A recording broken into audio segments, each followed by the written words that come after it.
Well, you've got these more than 24 leaders gathering here in this medieval city, Sibiu, to talk about the future. And that's because you've got these parliamentary elections coming up at the end of this month. That will bring with it eventually a new commission.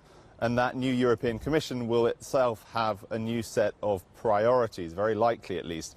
Jean-Claude Juncker, the outgoing Commission President, who's organised this summit here today, hoping that it would be post-Brexit, clearly it's not, he says that he'd like to see the next Commission continue with some of his own agenda items that he's pursued over the last few years. Those, of course, include things like retooling the European economy for the future, looking at the technological industries in particular, maintaining social justice, and also, of course, maintaining Europe's strong voice on the global stage. It's in the context of that area of concern that you can talk about trade. And we've heard, of course, last month from the Europeans that they can now formally start trade negotiations with the United States.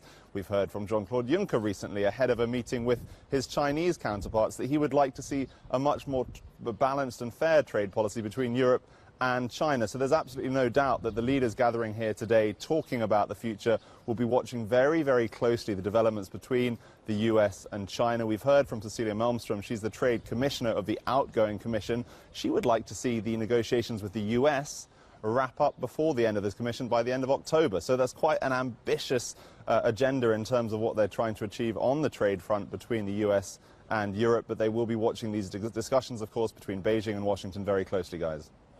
Are they going to look back? This was supposed to be a strategy meeting after Brexit had happened as well, Willem, so it's a slightly different meeting now as well. But is there going to be any looking in the mirror? And this is the problem I have mostly with these kind of gatherings. They never look back and say what we got wrong. And in the last 5 years, rather than the next 5 years, we've lost German leadership in Europe, potentially. We've lost the British out of Europe as well. We've got more splits and more fragmentation and more populism on the rise, perhaps in part because of some of the policies of these leaders over the last 5 years. So is there anyone actually saying we need a complete look at how we're doing this?